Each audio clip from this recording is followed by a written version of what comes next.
I'm going receivers. All right, you want to go first, or I got? Yeah. Or do you want Your me to boy BA. Okay. CD J Jettis. Oh, that. Ew. Cause I ain't gonna lie, I done had some run-ins with CD too. I know CD too.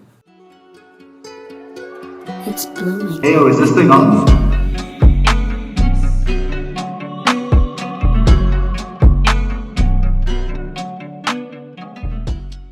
Hey guys, welcome back to another episode of Are We Recording? Back for season 2. Your two favorite co-hosts in San Marcos, back again. It's the young Rottweiler, Ethan Hamilton. You gotta give my rest of my nicknames though. I don't want to. Come on, bro. Like it's season 2 premiere. All right, the Matrix, man. Wow, what else you want? Pablo Frescobar, Mr. 5'5" of pure temptation. Boy got him going. We're taking way too long on you, All man. right, He's Ethan Hamilton. I'm Gage Sutton 007.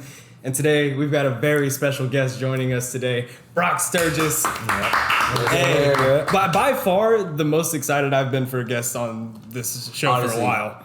And before we started recording, No, that's no shade, but you'll see why. Yeah. Before we started recording, we was kicking it with you, bro. Out of all the athletes I met, bro, you are already the chillest guy I've ever met, bro. Appreciate it, fam. You gotta kick it. Can't be too uptight. Dad. All right. Well, I guess let's kind of just get this going. So if you don't know who Brock Sturges is a Doak Walker preseason candidate, one of the best running backs in the nation.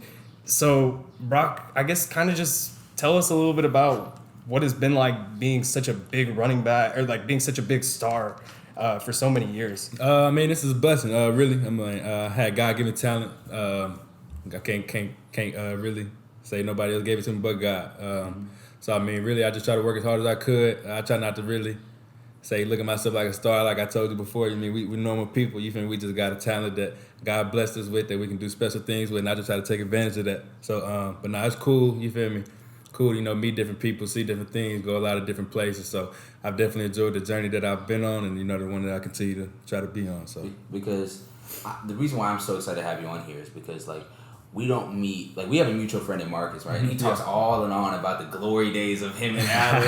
And he shows us that one clip, him making that tackle, that interception. Oh, God, he's run that thing so many times to us. But, I really, today's episode, I really want to talk about, the D1 athlete, experience. Because me and Gage could talk about, what we would have been if I was 6 foot or some shit like that. Yeah, but, you're really here so that you can speak on it and, get away from some of the common misconception that people might have about athletes, and then just tell the fun stories and stuff you've done. Yeah, I mean, really, like I said, I mean, it's all a blessing. A lot of people might think that athletes got it easy. We might don't have to go to class or things like that. Your teacher's gonna bless you with grades. Nah, you feel me? We work extremely hard. On and off the field. It's a grind every day. We wake up at 6 o'clock in the morning, 5 o'clock in the morning. We there till probably about 12. Straight grind. We film, practice, treatment, everything around the clock. So I mean, then you get out of that, you think you want to relax. But now we got to go to class just like every other student. So it's kind of a double job, but it's a thing. It's what we signed up for. So I mean, it's a blessing, like I said, still. But really, just the locker room, bro. That's really the special part. That's the fun part about it, bro. The locker room, just the camaraderie you built with your friends, your partners, your friends, everybody, whole team, just being together. That's really the biggest thing I can say I take away from football, because I'm big on family, big family dude, loyalty, respect. So I mean, really just building those relationships with all different people from everywhere across the country. It's a special thing, D1 athletes, we got a special bond. We go through things that a lot of people, everybody else don't go through. So, it's a grind. Like I said, it's hard. It ain't easy. I ain't gonna say it's easy for nobody, but it's what we signed up for. It's what we love to do. And you're prepared to do it. Oh yeah, nah, for sure. Me, especially playing at Allen, like you said, Marcus always talk about Allen, bro. That's a D1. So and it's the D1. It's the D1, bro.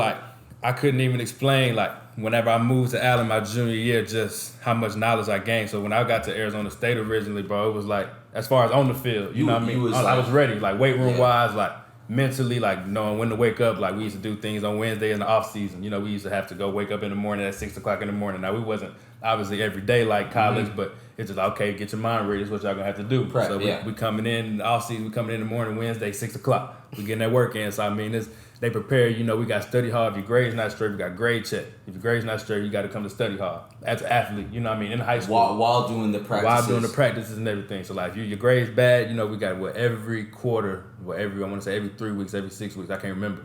So, but we got to go to our teachers, get our grade. They got to sign off on it. We got to bring it back to our coaches. Your grade below a 75 or something like that, you got to go to study hall in the morning. You feel me? Before the like right after the workout, right after the Wednesday workout, you got like exhausting. Like, you're sitting there like right after the shower, like you're not sweaty, but you're like, like I gotta do school the rest of the day, but now I gotta do this BS right here. And school, the thing that's high school, so like they preparing you for it. So like once I got to college, I was so prepared. Like, and then obviously the level of competition you played at Allen, what you was going against every day in practice, it was straight D1 dudes. Like Marcus, he could have played D1 too. I don't gas people, but Marcus was nice. Marcus had the frame and everything, but just going against the talent every day, playing with them. Everybody got the same mindset. Everybody trying to get to the next level. So involving, putting yourself around those people, it was a special place. So Allen definitely prepared me to be a D1 athlete. Later, I want to get into like the people you've met, and like you said, besides Marcus, even the bigger names that you've met. But I think the best place for us to start is at Allen, like because. I think you might know where I'm from. You know where, like, you're from Allen, so, or you went to school in Allen. Yeah. In the Fort Worth area, like Tarrant County, where Grapevine is? Grapevine, that's where I'm from. Okay. So, it's not, those aren't the best programs. Like, CHS and Grapevine, they're cool, but they're not the best. Like, Allen's obviously way bigger, way more professional in that environment. So, what would you say is, like, the biggest difference? A lot of people to those like other. A lot of people like to point to it, obviously, because we got 6,000 students at the school. But now, really, just the culture, the environment. It's an expectation. Like whenever I first moved to Allen, I was always a competitive dude. Like I always wanted to win, just because of my daddy, how my mom and dad raised me. You feel me? Having older brothers, I'm the baby of the family, so I'm always competing. I'm trying to win and everything. So, because I got to do that to keep up. Because I was always around my older brother and their friends, so I got to try to step my game up. But whenever I moved to Allen, it's just like seeing the whole team have this expectation and knowing like you're not the only guy. You're not the only. There's guys, backups, like everybody, like nah, we going to get this. So like just the mentality, like every day at PC, we had this thing called PC Performance Course. So like that's what we did our summer workouts. Y'all probably did it. You was at a Dallas school, but so at the end we ended on state champ jumps. So like. We would go we would jump, squat jumps. So we state champs every time. State champs 16 times for 16 games. Because obviously you can win 10 games in the regular season, 6 games in the playoff. So it's 16 jumps every time you get on state champ. So it's just like a mentality that's built into you. For me, the work you put in, the grind you put in. That last day at PC is whatever team you're playing. So my junior year was Hoover, my senior year was Cedar Hill. So the first game of the season is called what? Tough games. So last day of them performance course days or the workouts of the summer. We do it. It's called Hoover Day or Cedar Hill Day. So they closed the barn. We used to work out in the barn. Everybody look at the nice weight room and stuff. Yeah. We didn't work out in that in the summer. He was outside. We didn't work out in that in the summer. We didn't even touch the actual field. We went to our freshman little dorm or whatever it is. Our freshman campus. They got a little barn back there. It's a barn just built with weights. It's hot. So they got one big fan that circulated around the room. But on Hoover Day, PC Day, they turn the fan off. They close the doors, because usually they'll keep the doors open and let a little air circulate. They close the doors, they turn the fan off. It's hot, bro. Like you drenching, like you can't escape it. After that, you go to the track. So like I said, bro, just the mentality, the grind you put in, bro. The work them coaches put in for you, like they looking out for you. So it's really just all in all, everything about it, bro, it was just different. Like I can't point to one specific thing that's like, you know what I mean? Okay, that's different. But the biggest thing I would just say is just the mentality and the expectation. Like it's like we down in the fourth quarter, like we not shook. We straight. And even though that didn't happen a lot, but if we were, like we was good. It's like it's another game. You feel me? We gonna go hit them in the mouth and we gonna come back and we ain't never got we ain't been here before. Yeah, it ain't never no we ain't been here before. It's always all right, what's next? So I would just say that's the biggest thing, is just the mentality of the school, the mentality of the place, and just the expectation that hey, we're gonna win a state championship every year. So that's what I would say what it is. So I guess kind of for me and Ethan, our first introduction to your football career was at Texas State when you first got there. And, obviously I've had the privilege of taking a class with you, had some pretty good times. And hey, this guy works really hard. Definitely. I mean, you just see it. Hey, man, he don't absolutely. That, man. Hey, this is someone who works for everything he's got. And really, really glad to have you on the show again, man. I appreciate y'all having me again. But I want to make it to another connection that we have. So one of the things that I remember first talking to you about was one guy I used to play against in San Antonio, and He used to Stanley bust your ass? Lambert. Mm-hmm. Oh yeah, Stanley Lambert. Bro. Hey, I'll tell you right now, Stanley Lambert at Marshall High School. Freak, bro. He was Freak. awesome, man. Just a really great athlete. I played against him throughout middle school and high school. He was a great athlete, and he went to Arizona State, where you met him. Yeah. And I guess that kind of just leads kind of to the point where you've had a lot of great teammates, and you've talked about the camaraderie that you've had. So, who are some of your favorite teammates that you've had throughout all levels, including even the JUCO that after you went? Favorite teammates, I say my favorite teammates. I started off in high school. I started at Seven Lakes, my first high school. My favorite teammate, I'll probably say, was Brian Moore. Obviously, other than my brother, because I got the chance to play with my brother. Obviously, How was that? Like, that was crazy. Like, it was just so cool. Like, even my pops wore 5, so like all he was a dual sport, so he played baseball still to this day, but he played football just because he was an athlete, so he could play. I wish my pops could say that. He played ping pong. So, he ain't do none of that. But yeah, so it was cool. He wore 4, I wore 5. So like we was he played safety. I was the running back. So now that was a special experience. So other than my brother, obviously in high school at Seven Lakes, I'd say Brian Moore, just because he brought the best out of me. He was like a running back / receiver. So I was a starting running back my sophomore year. But if I needed a spell, he would come and play running back. But if I was at running back, he was a receiver. But he pushed me, bro. He was just like, no, you got it. Like, and he was one of them dudes I looked up to, like, just because of how he was, he dominated every week, bro. No matter what position he was playing, kickoff return, punt return, like, so I was like, that was one of my favorite teammates. Then when I get to Allen, I say Javon Jones and Theo Weiss. Marcus has talked about Theo. That's my dog. That's my Marcus dog. That's my dog. That's my Theo. dog. Yeah, that's my dog. I say them two. I'm still close to them to this day. Every time we go to the crib, we kicking it. But yeah, not just them two. They really showed me, like, just when I first got to Allen, they showed me love. They showed me around the city. They were just like, shoot, hey, this is what we doing. You feel me? Come kick it at the crib. And that was another thing about Allen, bro. It was just they welcome you with open arms. And it's like, it's not just I don't just see you in the facility. Like, we kicking it outside. So like, it's just cause we were so close. You feel me? So that was another thing, just like another tidbit about Allen. But I would say them two, Javon Jones and Theo Weiss. Theo, talent speak for itself. 5-star Oklahoma, draft next year. Prospering for my boy. He gonna get it. He's special. I seen the tape. Best route runner I ever seen in my life. I ain't gonna lie, bro. Best. Now, Gary Wilson special. Gary Wilson a freak. Now, I played against him, and he a freak. I ain't gonna lie, but route running wise, Theo got him. But Gary Wilson, he different. I respect Gary Wilson. I played against Garrett Wilson too. Nah, he's special. Actually, hold on. Let me clarify. Let Let me clarify. I didn't play against Garrett Wilson. I was on the team that played against Garrett Wilson. He was on the bench watching like, damn, he's nice. He went state game. He was a receiver, and then he went to corner and played against Theo at corner. Theo was receiving and he was holding his own against Theo, bro. Theo had one catch for 8, but that was a part of our game plan. We knew we was gonna run the ball against them. So I mean, that wasn't just because Theo wasn't getting open. Theo was still having his times where he was getting open, but Gary held his own, and it's like, you know what I mean? That's special. But Theo, I would say, bro, that's the best all around receiver. Like, that's the best receiver I've ever seen. Just being able to get out his break, hands wide, deep threat, jump ball, like he got it all. So shoot. Next year, first round draft pick. Yeah, now I'm speaking for my boy. But them two, I'd say them are my favorite teammates.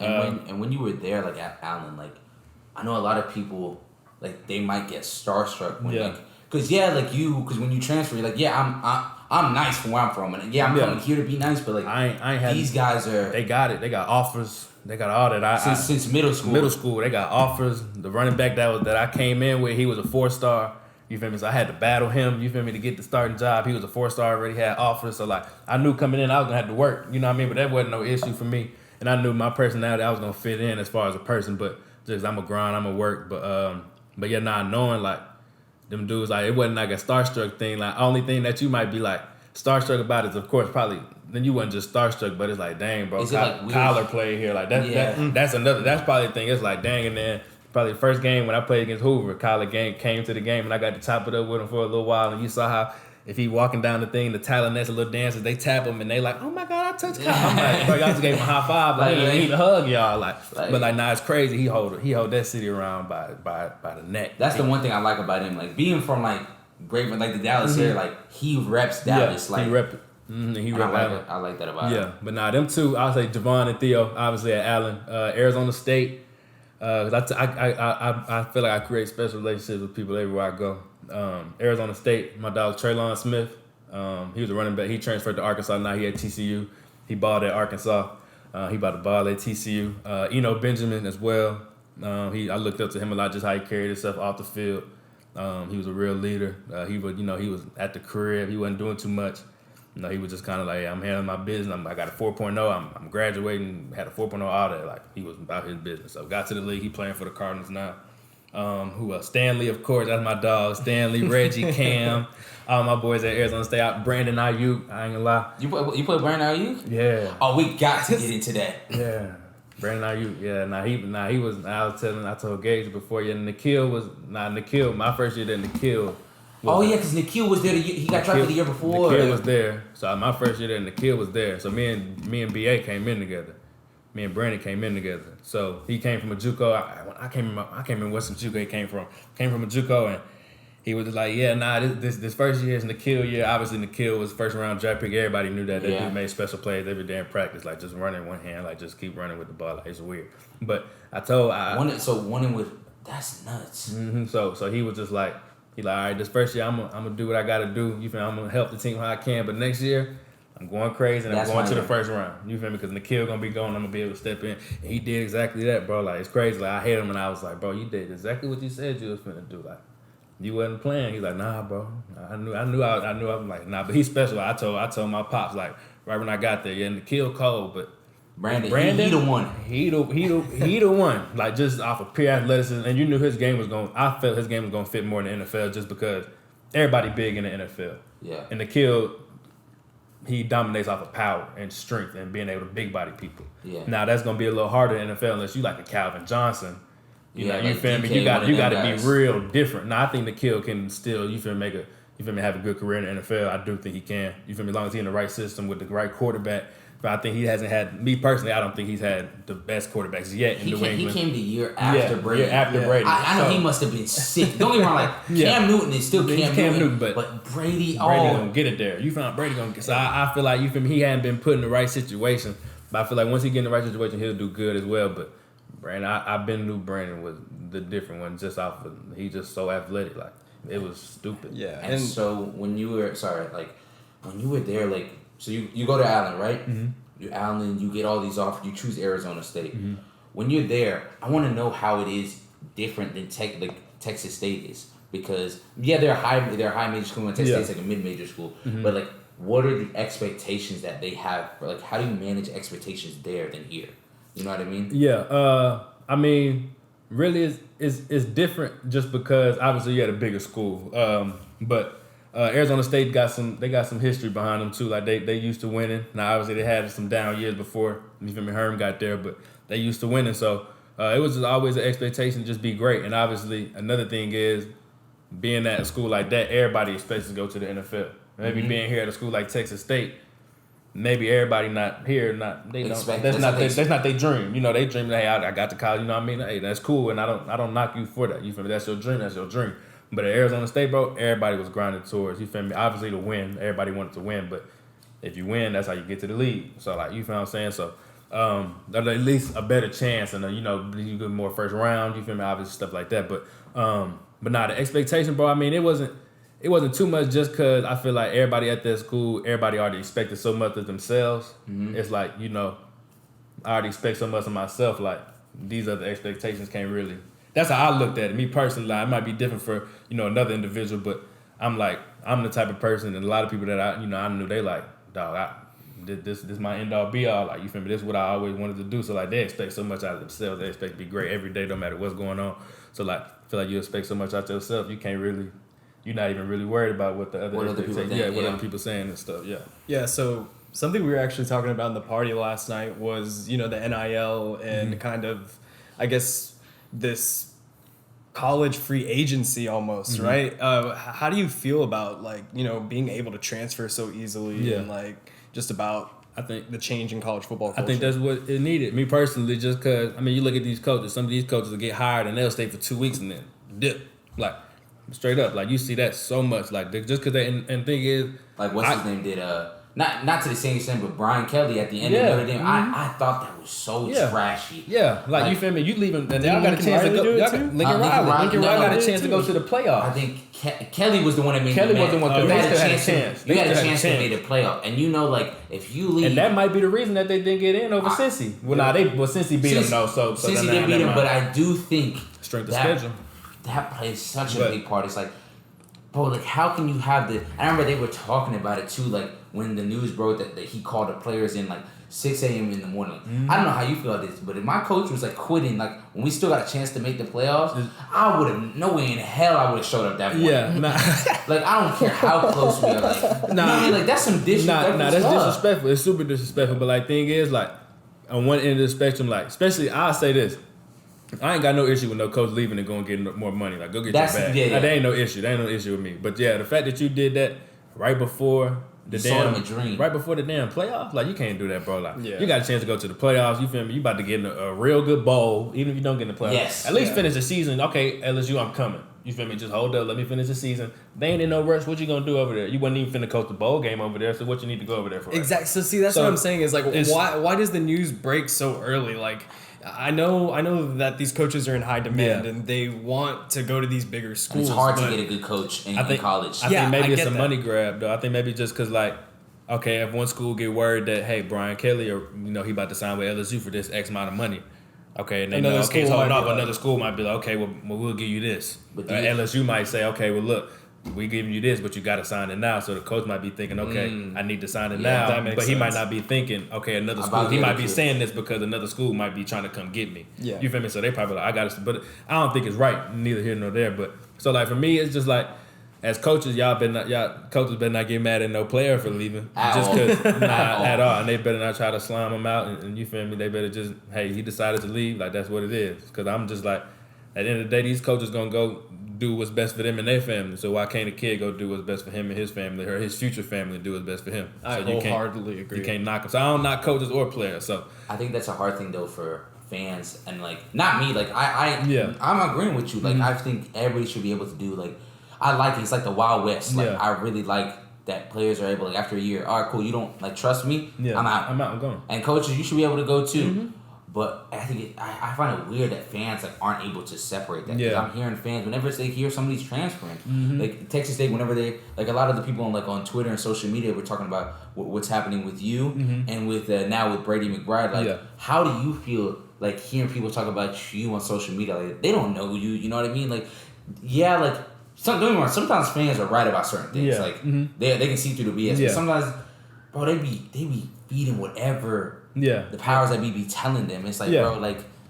And I'll be watching shows and there's 3 sides to a story. Like there's one person, yours, and then the truth. So like at the end of the day, like you know what I mean. I wouldn't really worry. Me personally, I don't worry about what, because at the end of the day, they don't know me. Like you said, they don't know who I am as a person. They don't know what morals I stand on. So they don't know me. Nor they don't know what actually happened inside the building. So like you feel what I'm saying? So like whether I don't discuss what happened, so wouldn't nobody actually know from my side of the story what might have happened or from what didn't happen. So they wouldn't know from me because I don't talk about it. So like if they hearing something, then you feel me, or they whistleblower, whatever the fact may be, you feel me? That's just, it is what it is, and I just chalk it up to that. I can't really control that, and I don't try to control it. You feel me? That's what y'all think. That's what y'all don't think. That's a good mindset to have. So it's just hard, like. Especially like you get a lot of noise for the profession you decided to do. You get a lot of spotlight on you, and it's hard to block it out. So the fact that you're able to sit here now and just say like, man, I don't worry about that. I can only control what I can control. Yeah. That's one of the biggest life lessons I think people can take, even if you don't do sports. Hey, and a big thing that I think, being friends with you and just like talking with other people too is like, athletes are people too. Like sometimes we treat it like, or people on social media are quick to say things that they wouldn't say to your face because they don't know you. They don't know what kind of guy you are and that you're a fucking awesome dude, right? Yeah. So I mean, that's the thing with like a lot of the commentary and like a lot of the big shows on ESPN right now is like a lot of them speculate on locker room stuff, and they really shouldn't because they're not in there. Yeah, they're not. Like with the Miami Heat, did y'all see Eric Spoelstra and Jimmy Butler get in that thing? Someone posted that video, but then the report came out and it's like there's scuffles like that in the locker room all the time. That's just normal. There are a bunch of alphas in that locker room. So like I don't know. Yeah. Nah, I mean, scuffles, that come part with it. You got to think about it. You got grown men out there in an intense game, and you expect it to just be ha, he. Nah, that's just not how it's going to happen. For most, some people, it might be ha, he. You feel me? Ha, he. But yeah, that, you feel me? That, to me, you might not be, yeah. So like, hey, we'll talk about running backs in a little bit. But I think my thing is like, yeah, that happens. The thing is, coaches get into it with players. Like that happens all the time. Like, but at the end of the day, like I understand it. You feel me? Most people and everybody in the building, in the room, understand. Like, hey, look, you feel me? We competitive. You feel me? We in the heat of the moment. Like we fire tempers going. Like. It is what it is. You feel me? We know it's all love. You don't usually take it off. Yeah, it's not. And once it happens, like you feel me, it's gone. Let it go. Yeah, you have fights at practice. You'll go to the locker room real quick, handle it. All right, you feel me? It's over with. We come back right. Yeah, it is what it is. Like it's straight like that. Like the thing is, Herm will tell you like, you know, y'all gonna get into it. Like it is what it is. Like y'all gonna get into it. Y'all handle it, and then we back at it. We back to work. Yeah, we leaving it at that. We ain't taking nothing of it to the locker room. We ain't taking it outside of practice. You feel me? But that just comes from men being men. Y'all out there playing a hard sport, out there hitting on each other. Oh, somebody might have hit you too hard in practice. You might not have liked it. Hold on, bro. We in practice. What's up? But like, nah. So I mean, shoot. I mean, it is what it is. Ethan, did you have a lot of that playing soccer? I mean, soccer is weird, bro. Like, because I'm not saying like I took my mind like if I cared, like I'm a big soccer. Yeah. Like I love football, I love basketball. Like, I grew up with soccer. Yeah. Like and I was pretty damn good at soccer, and I think it's a lot different than football. Don't get me wrong, soccer guys, they take it seriously, but it's like I think it has to do with the fact that it's like running constantly. Don't get me wrong, soccer is a physical sport. Like you are running into each other, but not the same as football. And I think a lot of they take it easy too. I will say I played both sports too, and I love my soccer teammates, but I'm much closer with my football teammates throughout the years. We just created, I think, playing that physical sport and then being together much more of the time with football, like especially in high school, and I can only imagine in college, you're with those guys all the time. So you develop brothership, like brotherhoods with them, and I mean I think that's the special thing about football, and that's why I love it so much. And that's the cool thing about players too, is that they really don't understand. The media doesn't understand when they report stuff incorrectly. You guys give us a job. You guys have athletes give us a job.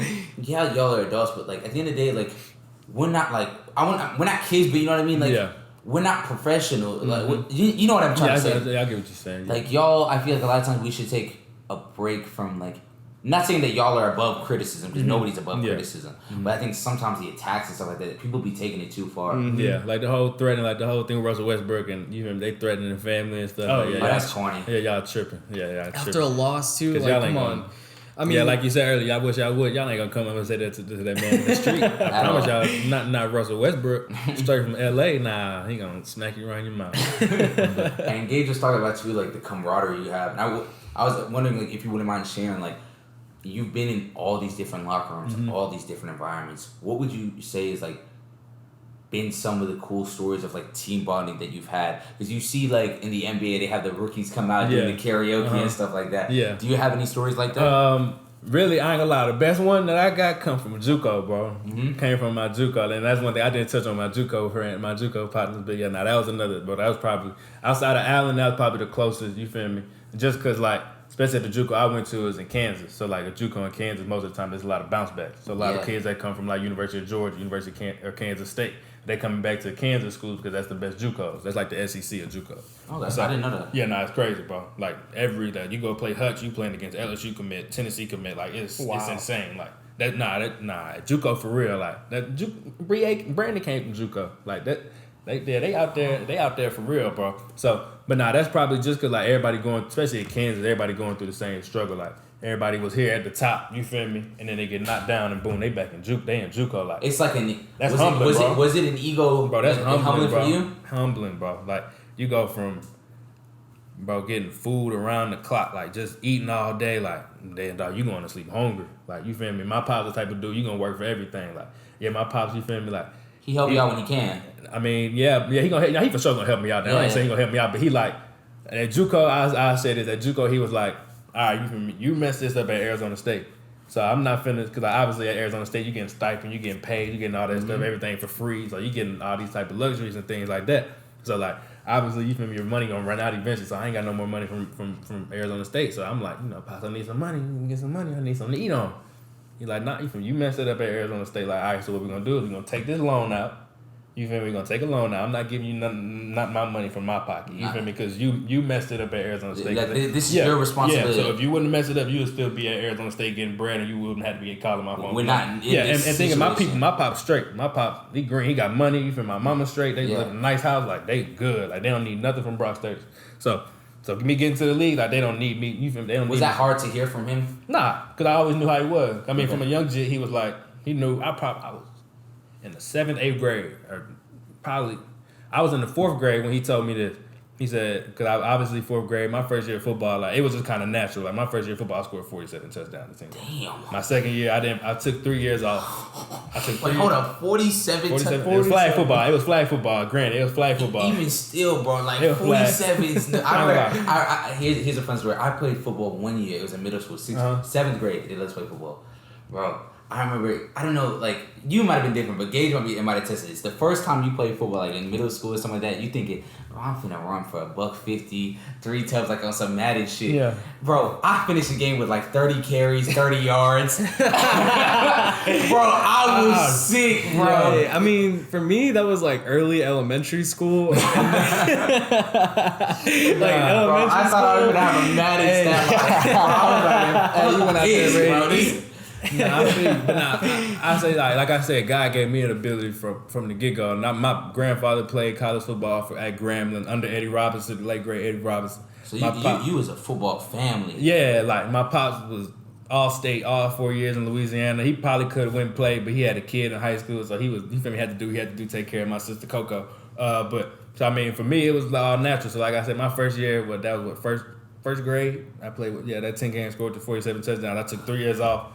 He retired on time. Nah, for real. Yeah, nah, 'cause my dad didn't want to play tackle yet. Because he was like, nah, you're not finna play tackle football in the second grade. You're 47. Yeah. Nah, he's like, you're not finna play tackle football in the second grade. So we waited till my 4th grade year. That next year, that 49 touchdowns in 10 games. So like, it was always natural for me. So that after that year, my dad told me this. He said, if you don't get a football scholarship, I'm not paying for your school. Like, you going to the Army. Like, I'm not paying for your college because you're too talented. So if you basically saying, if you mess this up, it's on you. So no options. No options. Like, if you mess this up, it's on you because you got too much God-given ability. Like, it's not gonna be on nobody else but you. Yeah. So that's like going to say this, and he also made me another promise in because he was fair. In the probably 8th grade, he's like, if you get a scholarship, I'll get you whatever car you want your freshman year. That's nice. So like, it was like cool. Like, but like, it didn't come to my sophomore year, but that's cool. It's whatever. It didn't come to but I wasn't tripping. At least your parents didn't lie to you. Yeah, my parents, I went to Grapevine Middle School, right? I'm gonna get my shit off about my parents right now. Bro, leave Big Mike out of this, bro. He told me, my parents told me, they said, hey, bro. Because what happened was, in my school district, you know, in Dallas, they got a lot of early college high schools where you go to TCC. And then you'll do like college. At the same time as you do in high school. Yeah. So that's what it is. Like, you know where the NRHUO is in North Richland Hills. Like, I think I know what you're talking about, but over there, right across the street where NRHUO is where my high school was. It was like one big building, only 2 hallways. Yeah. Bro. Only 70 people in my graduating class. Way different like than the 1,000 people you had. Bro, my pops and my mother lied to me. They said, Ethan, man, like... They lied to you, bro. Because I got 2 younger brothers, and my parents were like, you guys are going to college. Like, that's no choice. Like, like no bullshit, you're going to college. And they're like, so to help us out, like, we think, like, you should go to this early college high school. Ethan, like, we hate to break it to you, but you not playing ball, Ethan. Yeah. Like, you're not going to play ball. Like, that's not who you are. Like, you're a school guy. You're good at school and doing this type of things, and we think this would be the best position. Yeah. But you know, when you're in middle school, you don't want to hear that. You don't hear that. I want to go play in FC Barcelona and be the next big thing. So they probably say, Ethan, we're gonna take you. If you do this, we'll let you go to the 3-month camp in Barcelona for the summer. We'll let you go. I said, oh, that's solid, and we'll get you a car. That's your present. I said, all right, bet. Bro, I went to early college high school. Don't get me wrong. In high school, that early college high school was the best decision in my life, and I met some of the best people in my life. I learned things. It prepared me for here at Texas State. At Texas State, I don't know if Gage showed you this, bro. I graduated in 2 years, bro. I ain't got out. That's live. Congrats, bro. Appreciate it, dog. I came in with 60 credits. I got out, bro. Hold on. Let's not just like skate over the fact that when we're walking out in public, he'll yell out he has 4 degrees to women.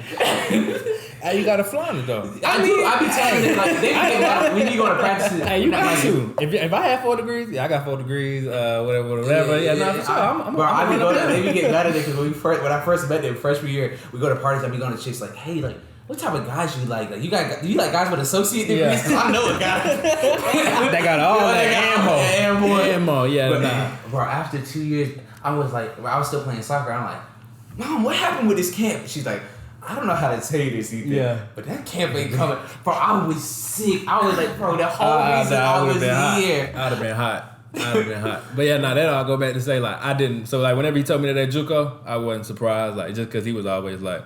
You feel me? You're gonna work for everything you got. If you mess it up, then you know it is what it is. It's on you. You feel me? You're gonna find a way to bounce back. So, but yeah, them JUCO relationships. Y'all know you asked me about the best team camaraderie thing we did. JUCO, it was so like we went to our little team meeting or whatever, and we had like a talent show. So like my team, we did the stump the yard. So like pythons, like I got a video. Bro, there's gotta be a video. You got a video? I don't know. I gotta see. I hit my partner, bro. I got a video of that one. Like you feel me? I hit my partner. He got a video because obviously I was up there, so I ain't took a video.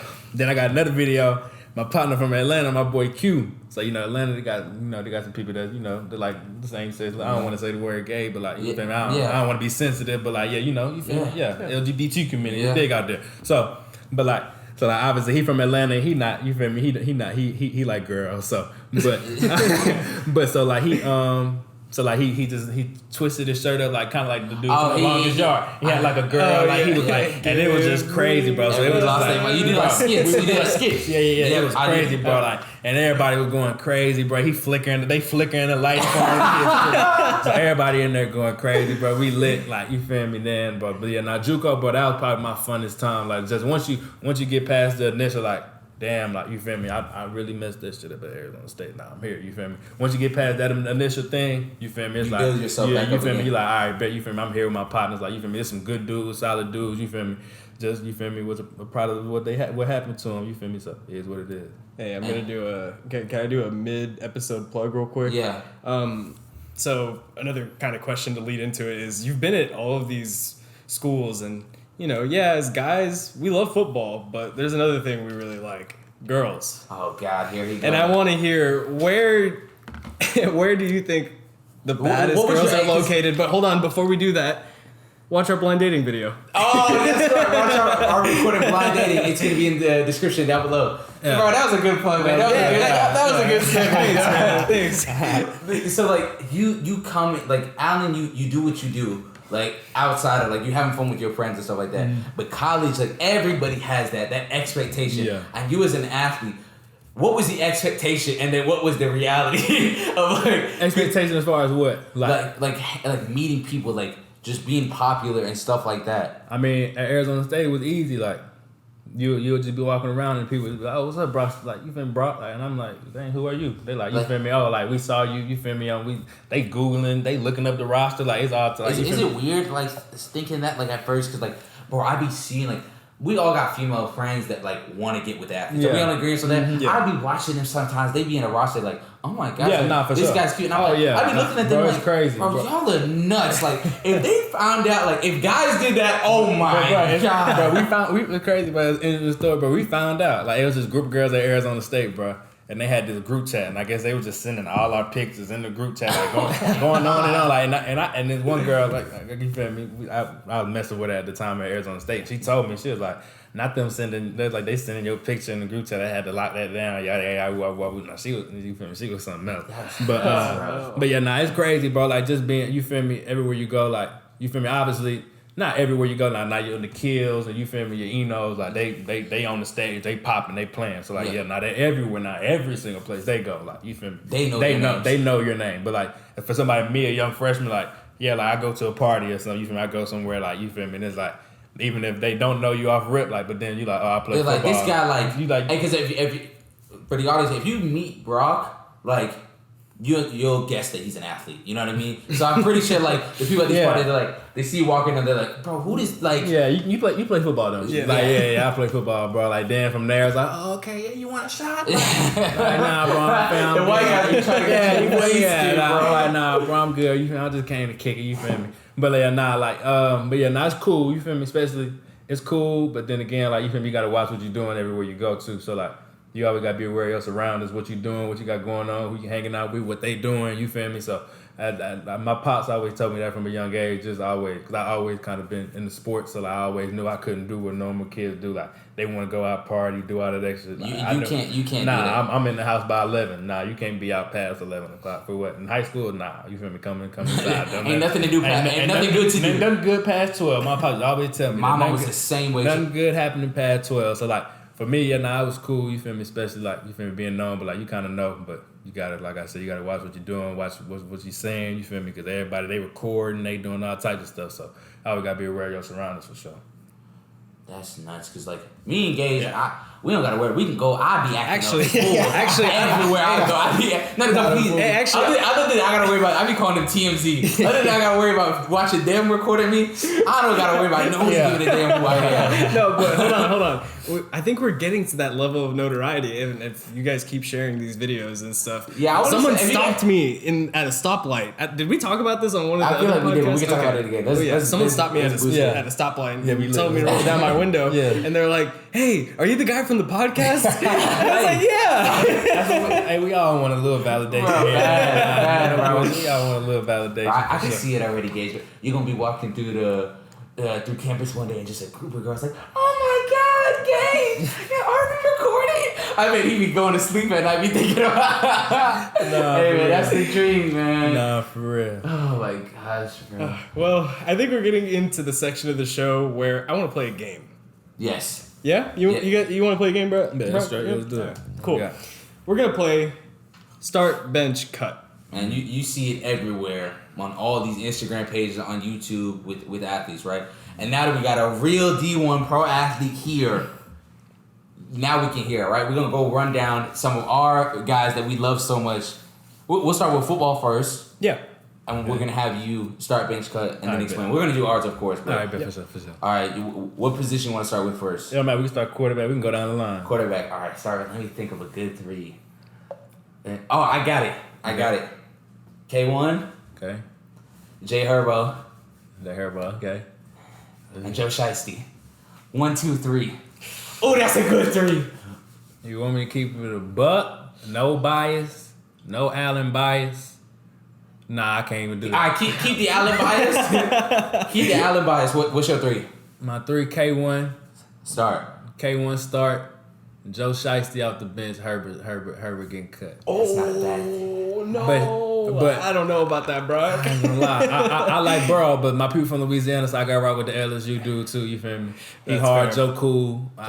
Joe Cool. He got to the Super Bowl. Herbert ain't got to the Super Bowl yet. I be arguing with my friends like, don't get me wrong. Herbert, nicer. He nicer with it. What a worst team though.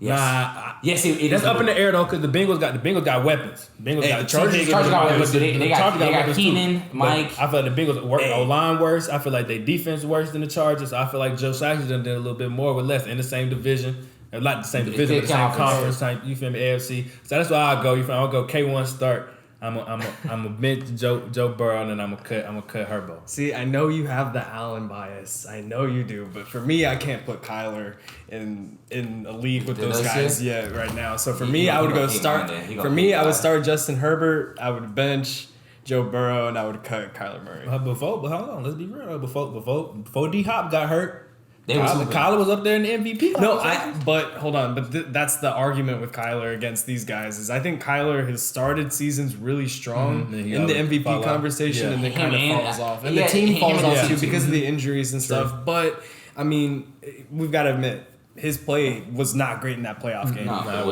wasn't. So, mine got to be, I got Jay Herbo 1. Hard. K1 2. Joe Burrow 3. I'm just thinking Burrow. You going? I hate the Burrow hate, man. He's a Burrow hater. I'm telling you, I'm a realist. What's the real spell behind Burrow then? I'm not mad if you put Burrow over any of them. I'm not mad. My whole thing is I'm talking about God-given ability. Them to clear him. I can hear that. But Burrow is nice. Don't get me wrong. I look at it all though intangible. You gotta look at it all. He do got the intangibles. He do got the intangibles. But and then if we take a deeper look into that playoff run. Other than the Raiders game, did he really play a great game in any of those playoff games? Let's That's a start good point. with the Tennessee game. If Tannehill didn't have the worst game of his career, don't get me wrong, Burrow better than Tannehill. They would have one seed. If Tannehill had played an average Tannehill game, they might have smoked him. Yeah. They might have ran him off the field. In the Chiefs game, if Patrick Mahomes didn't have like a choke job at the end, yeah. And but Joe Burrow can't control that. Joe Burrow came out fine in the second half. That's what I'm saying. I feel like he made all the plays at the right time. I can't knock him for it. And the defense got the turnovers. Yeah. Let's not forget the fact that they were projected to win like 3 or 4 games that season and end up going to the Super Bowl in one of the tougher divisions in football too. So we'll move on from quarterbacks though. I got one for running backs. All right. That's on you, man. All right, we got Saquon Barkley. Start. Prime. Saquon Barkley. Healthy. We'll do healthy. Saquon Barkley, Ezekiel Elliott, and Aaron Jones. Oh, he a Packers. Right now. We talking right now. Yeah. Not career. I'm starting. If we're healthy, I'm starting Saquon. I'm benching Aaron. Everybody got the same O-line, average NFL O-line. I'm starting Saquon. I'm benching Aaron, and I'm cutting Zeke. Yes. And I ain't gonna lie. Shout out Zeke. You feel me? My beard comes from Zeke. All that. I'm a Zeke dude. You feel me? When Zeke was a rookie, that was the best back in the league. But right now, I gotta keep it a buck, and I'm going Saquon 1. Saquon 1. I test he the best running back I've ever seen in my life, maybe outside of Adrian Peterson. So what? He's one of them. So as a running back, but why do you say that? What makes him? He got everything. He got everything. Like other than maybe staying healthy, but durability. Durability. But other than that, he got the elusiveness of Barry. He can get out and he can shake people like Barry. He can get out. His O-line not good, so you know what he's doing. He up there with like Shady. Him and Shady are him the and two Shady, craziest. As a Cowboys fan, yeah. he used to shake us. Boy. Yeah, fact. So Barry, Shady, he got the looseness of Barry and Shady. He got the power of AP, Eric Dixon, whoever you want to say. He lower body crazy. He looked. He's 235. He looked like he's 215, but bro is 235. Hey, he's the original Quadzilla before KJ KJ Dillon. Fact. He got the Packers. He got the vision. His rookie year, where he had over 90 catches. Yeah. So he had 2,000 total. 2,000 total. He can catch out the backfield. Even though Zeke didn't play the last game, he probably That's fine. but he can catch out the backfield like Le'Veon. Yeah. So I think he got the total package. He got the speed of whoever you want to say. He ran 4.3. Yes. So ain't nobody, you feel me? So he can catch. Not a lot of defenders catching him. He can jump over you and then just being a freak athlete. Like the stuff he do on the football field is unseen. He gonna jump cut. He gonna jump cut from one and hit right out of that. He gonna spin off the linebacker. Like it's just stupid. Like, I ain't never seen nobody do everything all in one. Like AP, he fast, he strong. He got the vision, but he couldn't catch out the backfield. Barry Sanders, he fast, he elusive, but he didn't have the power. Emmitt Smith, he got vision. Emmitt Smith had it, but the thing with Emmitt Smith was the durability. He durability, but he didn't have the breakaway speed. He didn't have. I think he had breakaway, but he had enough. He had enough, but he didn't have the elusiveness like Saquon. He didn't have, you feel me, the strength like Saquon. I don't think they couldn't tackle him. They couldn't tackle Emmitt though. He low to the ground. You feel me? Yeah, but I think a lot of that came from. I know what you mean. Like the elusiveness. He was like he had the low center of gravity. That's what it was. But I think a lot of that came from that O line. Not knocking because everybody need an O line. You feel me? Every running back needs O line. That's one thing. But I think that a lot of Emmitt yards came. We got Larry Allen blocking. Anybody that got Larry Allen one time like just by accident, bro. He massive. Even like when he lost the weight, bro. He's massive. He's huge. Like bro was benching 600 something. Like anytime you got Larry Allen proof for it, you feel me gonna be straight. But so I don't know if you like doing predictions, but you said right now that's how you would rank them. Yeah. So I want to see if you can like kind of analyze their future. Start, bench, cut right now and kind of projecting their future. Because Zeke getting cut already. Because just future wise, do you think Aaron Jones might have a better career than Saquon Barkley from here? I mean, so far he's had a better career than Saquon Barkley, all in all, totality. But I would say, he'll touch that machine, bro. But I would say, as long as Saquon can stay healthy, then Saquon gonna have a better career. Realistically, take the hope out of it. How many more years Saquon got? He's like 26, right? 26, I think he got 2 more years. I say 3 or 4. 2 or 3. Or 3 or 4. 3 or 4. Because I feel like he can kind of set out a lot, so I feel like he ain't really got too much wear and tear on his body, like because he done been. But this might be his last year with the contract with the Giants. So. I hope so. And that's fine. Also, he need to go. He needs to get out of New York. You feel me? Please leave the division. But yeah, you feel me? Yeah, that's who I would say. Hey. I would say I would go Saquon as long as he's healthy, but that's hard to say. So if we saying, you feel me, if we counting durability, I'm gonna go Aaron Jones, Saquon, then I'll go Zeke. Hey, you feel me? Hey, we'll keep an eye on everything that's going on with the salary situations too, because I mean these wide receivers have been getting paid, Right. so we'll see how much Saquon Barkley is going to get. It's wide receiver. I have a hot take. I think wide receiver is about to become the new running back. Yeah. As far as what? As like importance on the team. Yeah, like I think that's already happened. Like just like the more and more receivers coming out. Like look at Dallas. Don't get me started. I'm gonna go on a rant on what they did on Amari Cooper. Like He's sick, bro. I'm so sick, bro. This break was so tough for me. already knowing, it was bro. so tough for me. I'm already knowing. Amari's one of the premier receivers in the league. And Dallas, don't get me wrong, Dallas is different because they had CD waiting in the wings. Mm-hmm. Like, but I'm saying the Chiefs, they shipped Tyreek out. Tyreek for me, he's top 2. It's him and Devontae. It's top 2.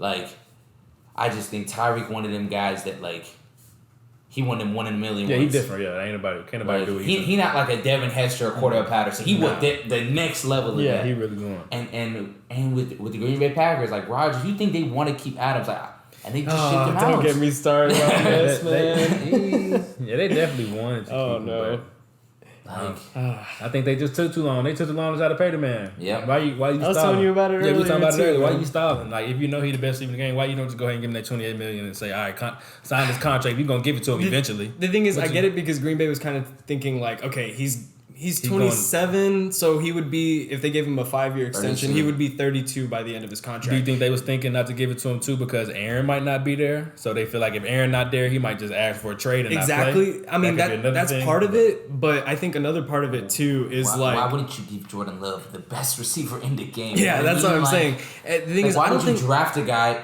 Yeah, it's gonna be cheaper, but he probably won't end up being Devontae Adams. Yeah, nah, for sure. at the end of the day though, Devontae Adams did not want to play in Green Bay anymore. He wanted to be playing with Derek Carr in Vegas because he wanted to play with the Raiders.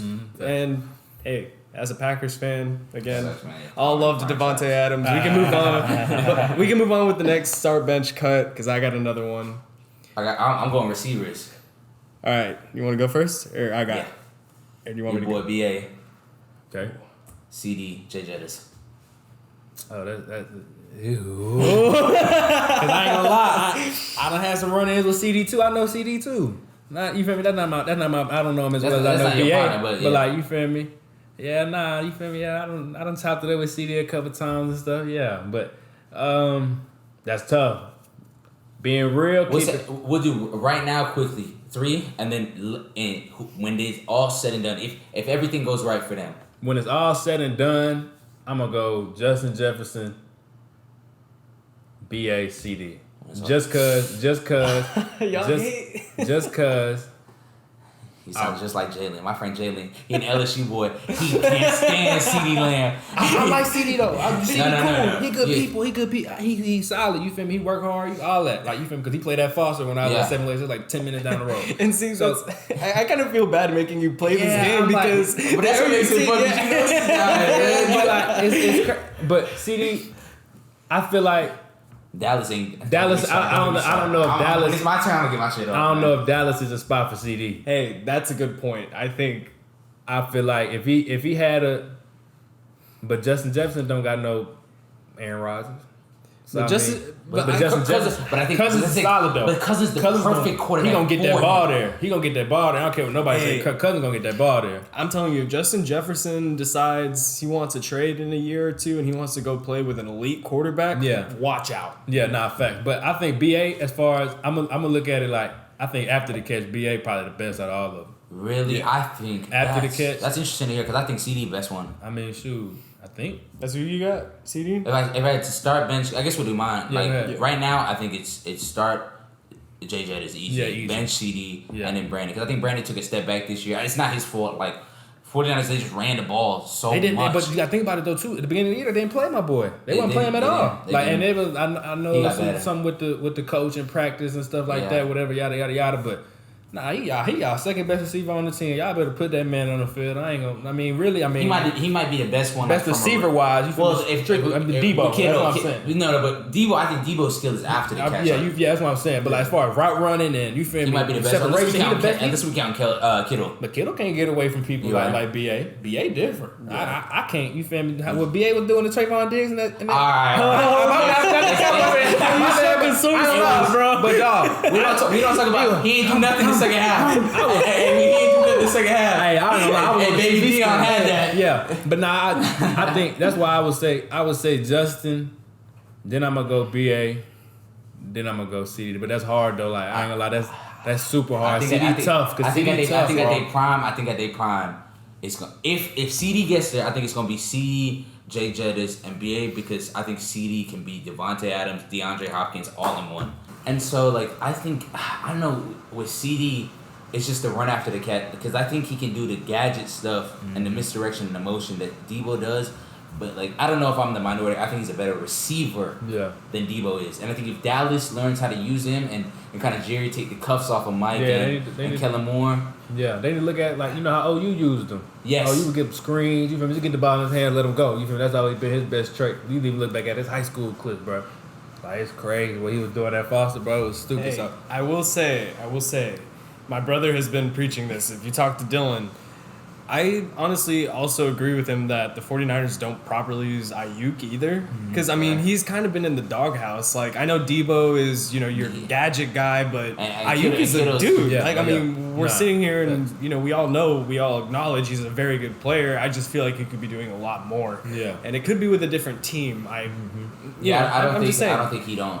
I think San Francisco just do better with, like, and he's become better at like blocking receivers. Yeah, yeah. They love chipping them safeties with the receivers. They love chipping, and that's hard. As like you feel me. Not a lot of receivers can do that. Like just playing different levels, and not a lot of receivers can do that. But I think BA, if you look back at his college stuff, like he a deep threat. So I don't know. Another thing is Jimmy. Not Jimmy. He feel me. He'll win. He got good intangibles. He feel me. He a good dude. He feel me. Good leader. He's and good they enough. love him. You feel me? But I don't think Jimmy can get Trey the ball to to put him. it together. He might be because you got to think about it, bro. They with that one throw in that Super, they one throw away. If Jimmy would have hit Sanders, Jimmy had they won that game against never mind, my bad. Against the Cowboys. And don't laugh either. He did the same. They beat us. Because even look at the Cowboys game when BA was open. Jimmy overthrow. I don't know if Jimmy can get the ball to BA like consistently. I remember he cooked Diggs on that one play, and he had him for like 34 yards. I'm like, come on, dog. But yeah, it is what it is. I think if he get in the right situation with the right quarterback, I think he's gonna be consistent 1,000-yard receiver easily. Yeah. All right. Well, I'll switch it up and let's do the last start, cut, bench. Let's do basketball, and I want to do it with some legends because I feel like this is a conversation that we have in this group. You're a big hoops guy. Yeah, you like basketball a lot too. We were watching the Mavericks game right now. So we were just talking about him. Start, cut, bench, Tim Duncan, Dirk Nowitzki, and Kevin Garnett. I'm gonna start. It's hard. I feel like let that Dallas Vice show, man. Let it show. Come on. Don't do it. I like Dirk, bro. Just cause I don't know Timmy D, but the game. I feel like the big fundamental. It depends what game you playing in. If you playing in today's game, I'm taking Dirk all day. Okay. So like, if I'm playing in today's game, like I think Ayers matters. Like I don't think Ayers matters as far as toughness. Like you feel me? I feel like to a certain extent it does. You feel me? I think Dirk was tough enough. Dirk was I'm not saying he wasn't tough enough for sure. He's tough enough, but I'm saying like I know a lot of people when it comes to LeBron and Jordan, they're like, LeBron wasn't tough enough to play in, but I don't believe in that. But like I'm saying, as far as just the style of the game, back in the day, it was kind of okay. Feed the big man, get it to the post. You feel me? Yeah. But Dirk with his shooting, you feel me? He would thrive in today's league. Like he would easily be probably the best. Him and Joel, you feel me, and Jokic, they would be the best three big men in the league just because of him shooting and everything else. I feel like today I'm going to start.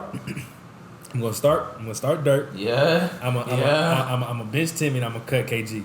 I'm of the mindset that Tim Duncan is one of the luckiest basketball players. Hold on, before we get onto that, can we sidetrack? I wasn't gonna say it. Hold on, can we sidetrack and ask Brock a question real quick? Because I think a big topic conversation, or like a big topic when considering these guys, especially with KG, is the teams that they were all a part of. So Tim Duncan stayed with one team his entire career, and the Spurs have been a very great model organization. Like, they've won 5 championships. They do things the right way.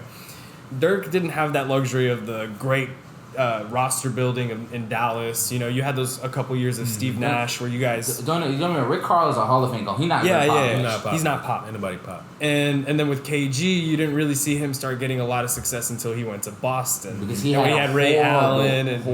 Minnesota was awful. Yeah, Minnesota was really bad. So Brock, I think one thing that... How much does that like go into consideration when you think about like the programs that you've been a part of and like teams that these guys play for, like how that can determine how good of a player the potential of a player? Yeah, for sure. I think just you said just like based on like just because the programs I was at, like I say, like at Seven Lakes, you feel me? No, it wasn't really an expectation, or you feel me? It wasn't necessarily the goal, you know, every year to go to the state championship. But at Allen, you feel me? That's the expectation. That's the goal. You like. If you don't go to the state championship, it's a bust. Like, you feel me? That season was a wash. Yeah. So straight up, like, even if you go 4th, 5th round, like, that don't matter. You ain't bring home the chip. So at the end of the day, I can understand that. So I feel like it's the same thing with the Spurs when it comes, especially at that time frame. Now it might be a little different now, but when you got Tim Duncan, you got Tony Parker, you got Manu Ginobili just coming off of David Robinson. And then at the end of your career, you get Kawhi. You feel me? So, like, every year you're reloading. So but the thing is, they didn't buy out. Like, the thing is, that was just the organization doing its thing. And they didn't really go out and get free agents. And so that's why I feel like you can't hold it, or you can't hold it against somebody, or you can't, you feel me? You can't put it in their favor. Yeah. That you stayed with one team, because I feel like the individual, like if Dirk was in that situation, you feel me? It'd be Dirk would have 5 rings. Imagine this. Who honest way? Who gets more rings? Let me get Gage. Let me spin the agenda. Go ahead. Who gets more rings? Manu, Tony, and Duncan, or Dirk got to keep Nash and Kidd? Manu. But then you got to say, okay, Rick Carlisle wasn't. So let's say, so you saying that they both had, okay, Manu, Tony, they already stayed. Rick, but let's say Dirk, J. Kidd, but and Nash. they battling against each other. They Yep, going head to head. I think Dallas. You think Dallas got it? I don't know. How much do you value this, Brock? All defensive teams. Oh God, defense, boo. Dirk has 0. Has 0. Boo. Tim Duncan has 15 all defensive teams. But was Timmy gonna lock up Dirk? Let's be real. Yeah. Timmy was gonna lock up Dirk early in his career. Yeah, maybe, I won't say 2014. 2014. I would have to say in 2006 when they both was in their prime. I feel like Dirk was giving him the works. Great offense is always gonna be great defense. At the end of the day, we know that. Great offense is always gonna be great defense. Ben Simmons got all defensive. You feel me? Whoever got all them. But when it come down, if KD on you, he gonna give you a bucket. It don't matter. You might make it a little tougher. You might look a little tougher because you're right there. But at that point, you understand spots. You know where you at on the court. You got that profession. Like, you know exactly how to shoot from every spot. You know what I mean? So that's how I look at that point of it. Like, overall, yeah, of course, Timmy G. You feel me? I 100% agree with you on that. But like, I think right now I'm in a phase of like, we need to appreciate a guy like Giannis more because Milwaukee doesn't make it there. He isn't his big defensive play. His defensive play, and that was like Tim Duncan too. Is like he was the anchor. He gonna make some special plays every once in a while. They gonna get you there. He might not be the best. Remember that block he had on what's his name, Aiden? Yeah, that might have been one of the best blocks I've ever. That was crazy. Nah, we're not gonna do that. Bron Game 7, 2016. I like that block. That's the best block of all time. But yeah, Giannis was hard though. It was harder. He got to take the one step. He don't know where he's at. He had to guess where he was. That was tough. But LeBron is that was the tough. more. Yeah, that was tough. Bron is more iconic, but nah, that Giannis block, that was different. That was a harder degree of difficulty for sure. But all right. Well, I hope you enjoyed the game. Did you? I enjoyed it. I ain't like, y'all gave me some tough ones, especially the football one, because I know these guys. I know a little bit about each one of you guys, and I know them a little bit, so. You feel me? I don't try to ruffle no feathers, but you feel me? It's all love to everybody. If y'all check this out, it's all love. You feel me? Y'all all special in y'all own way. You feel me? Y'all gonna do special things, but had to give them the real. You feel me? Can't lie on the set. You can't lie, but that's the thing. I think athletes that I think you're very good at too, and you were talking about it. I want you to get and talk about it. Like, how is it? Like, it's weird because me and Gage, he's a part of media. I'm a part of media-ish. Like, it's weird, like, interacting with media. Like, how were you prepared to say, like, how are you prepared, like, just to speak to media in general? and like just watch what you do when you're not like, playing football? Just kind of just going through different experiences in life, like you feel me, and then also just watching sports, like being a sports junkie. You see all the time on the bottom, click all the different storylines and stuff like that pop up, and you always like, hey, I don't want to be that dude. You feel me? I want to have my name in a good light. And honestly, just being prepared at Allen, like I said, Allen was a D1 program after every game, you feel me? Whoever had the best games, you get interviewed. So a lot of times it was me and Theo, we get interviewed together. Me and my boy Grant Tisdale, we get interviewed together. But Marcus never got fucking interviewed. Nah, hold on. No. I feel like Marcus, I feel like I do remember Marcus gonna beat me up. Marcus, maybe for his interception? Nah, not because we ain't even, because I ain't gonna lie, that was straight Fox people on the field. So I got the interview with Fox after that game, but that was Marcus got the interview against Evangel Christian, I think, because I think he went crack. I can't remember because he had a big old hit. He smashed somebody on the side. but just being at Allen, going through those different interviews, watching LeBron James, bro, just you folks picking up on different how people speak to the media, how they deflect questions, how they speak on certain things. They bring certain things to the light and they deflect certain things. Just watching and seeing how people react to it and how. The media, they'll, on the little broadcast, like on the shows in the morning, Skip and Shan, and they gonna point any little thing out. So, like, you gotta watch what you say. So, that's how I look. That's how I point to being ready for it. I mean, obviously, we can say, like, kind of bringing this back to Giannis and, like, the small market thing. But, I think that's part of the reason why some of these guys... I think LeBron gets a lot of unnecessary hate because he's so good. Yeah. But I think he's a good guy off the court. But he plays in these big markets, and he's been hailed as the greatest of all time. 18 but years old. Most of the time, 16 really. Yeah. Exactly. But most of the time, if these athletes live clean lives, they don't fuck up. LeBron has never done anything wrong. And he's been rich since he was 16 years old. That's just kind of being great though. Like any great person gonna get hate.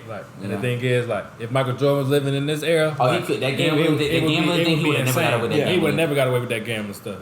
So I mean, that just come with being great. Anybody they gonna try to downplay anything. They'll try to find any little chink in your armor. They're gonna try to shine that to the light. But at the end of the day, you feel me? Bron know who he is. His family know who he is. The people that's around him know who he is. And at the end of the day, that's all we really care about. As long as my teammates, you feel me? My family, my mom, my pops, you feel me? As long as they good, they know I'm, you feel me? Standing on the right morals. I don't really care what Jimmy Joe and Bob got to show you. I don't really care what you got to say. Y'all gonna have that perception of me anyways, no matter what I do. I'm out here being a good citizen. I'm building schools for kids and getting them to college. Y'all still out here talking about. So y'all can miss me with it. So at the end of the day, they know who they are and the people around them know. So Twitter needs to stop with those comments, man. Yeah. The only one I do like is the "fuck you" 3. Oh, I love that. I be crying. He stops too. I be crying. Looking at the ball. Looks at the ball. Come on, they be calling him the Disney. The Disney. Bro, they be trying to play my boy. They be trying to play my boy. But you gotta love the creativity with some of them. Like Mickey Mouse. I catch myself laughing sometimes. And I gotta stop laughing. It's so funny. Yeah. Oh my god! And I guess now that because we talked about, I think we touched on everything today. We talked about time at Allen, time at JUCO, your relationship with all the athletes that you met, how you got to where you were. So now you're here at Texas State, right? Yeah. What was the main, whenever it comes to choosing schools, the first time when you chose Arizona State, and the second time when you chose Texas State, what are some of the things that you held in high consideration? In 2K when you put the sliders on it. What are your sliders when it comes to choosing schools that you think athletes have when choosing schools?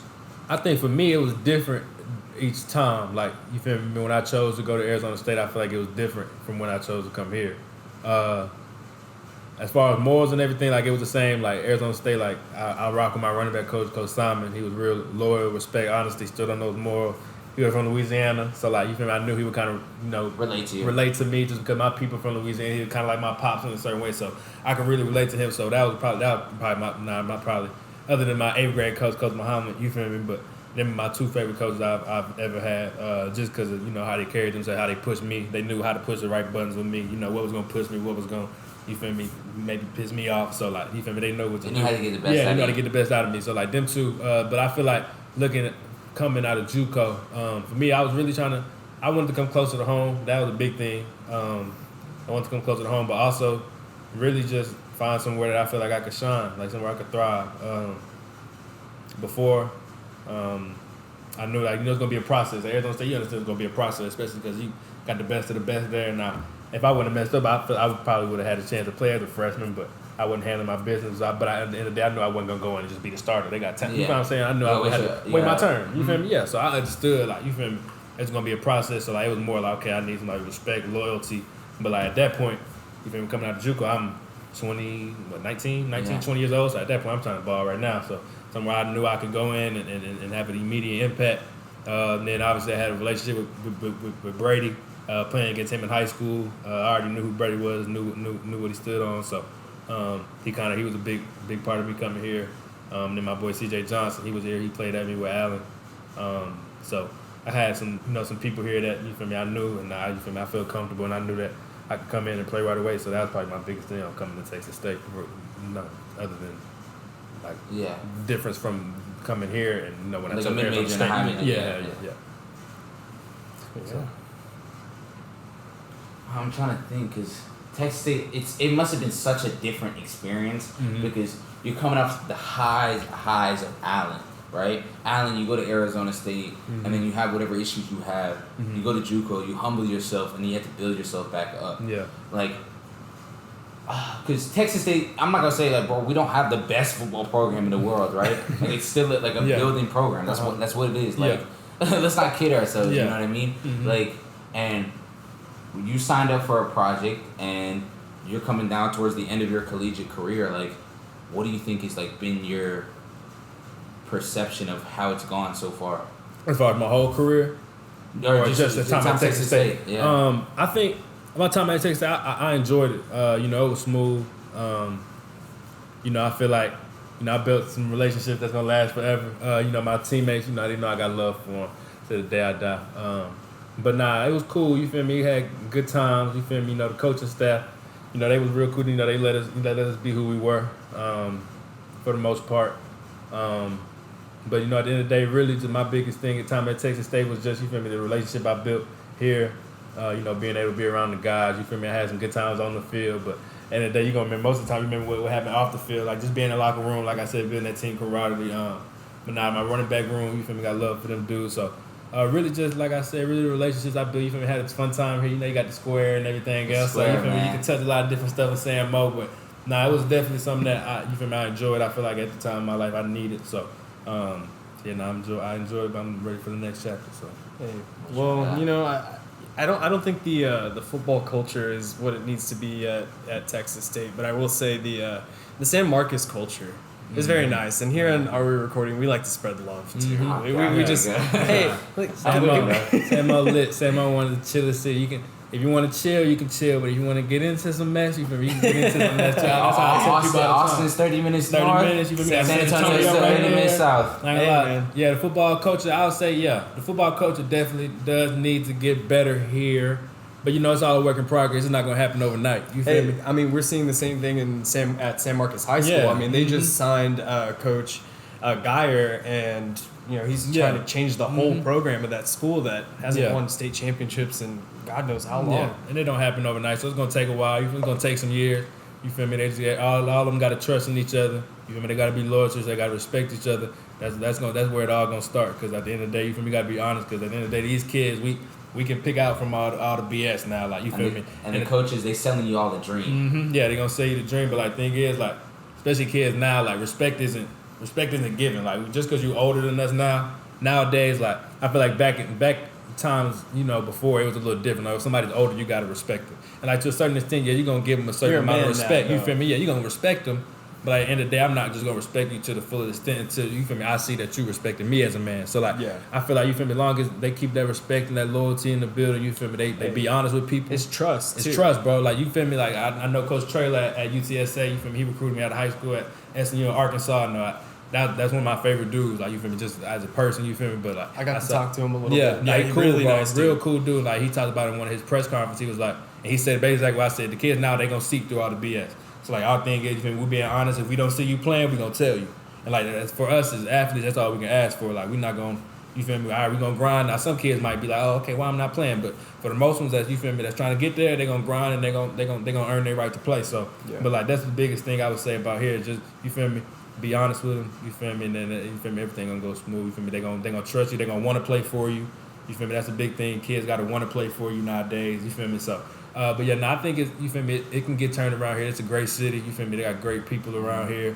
So I think once that culture get changed, I think we got the talent. Talent is crazy. Talent's coming like guys like you, Brady, Barbie. You got Barbie, Cal. You got G. You feel me? You got all types of dudes. You feel me? It's stupid. So hey, it's all love to the Texas State football team. You know, sometimes as reporters, you know, I think things can also get lost in translation.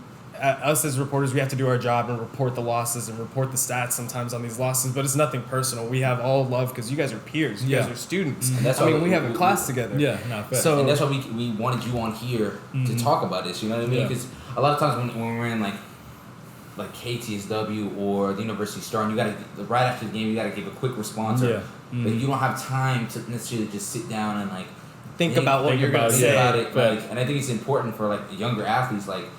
Man, like, we're not the best with words, bro. Like, I'm pretty sure in like 5-10 years, people gonna look back on the podcast and be like, oh, what the fuck was Ethan and Gage saying on this episode? Because you're gonna get better and better than everything you do. You feel me? Gonna evolve. Exactly. And it's important that like athletes do get to speak their mind. That's why, man. We're so happy you came on here, man. I appreciate y'all having me, bro. You remember when I was asking you questions at Sunbelt Conference meeting? Because I remember we had the class together and I saw the backpack. I was like, Bro, I got that same backpack. I said, I think this dude interviewed me, bro. I say, but now I don't want to ask him. I'm not gonna ruffle his feathers. I'm gonna let him be. We'll talk eventually. But then we start chopping it up, and I was like, damn, dog, that was you. Yeah, no, that's cool. You know the funniest blessing in thing is, disguise. I had that same backpack, bro, and I begged him because I remember the year before, like our buddies Jude and Deshaun, they went to like one of the conferences. They got backpacks. I'm like, bro, those are nice. Yeah, give me one of those. Bro, I be walking around campus, so that they'd be like, what sport you be playing? Like at first I was like, I don't play a sport, and I could see the look on their face. They were like, oh, yeah. Like, and then, bro, I started a lot. I be telling them I play for every different sport. Yeah, I'm on a swim team. Another girl come on a basketball team. Oh my god, it's so much fun, man. No, for real. I'm gonna get caught up one of these days. But today is not that day. All right, well, Brock, I think we're getting towards the end of the episode. We like to kind of give our our guests, you know, the last opportunity to talk to the audience. Do you have anything you want to say before you're off the show? Like one thing, man, like one thing that you like have to get off your shit. Like, there's no argument. Like, I remember we was arguing that like I think we need to get rid of airports. One episode. What else? I be want to take people rights away. I need to quit that. Really, for me, I say. It don't gotta be football, right? I'm gonna say real world, like, you feel me? I say spread love. I'm big on love. You feel me? Respect. You feel me?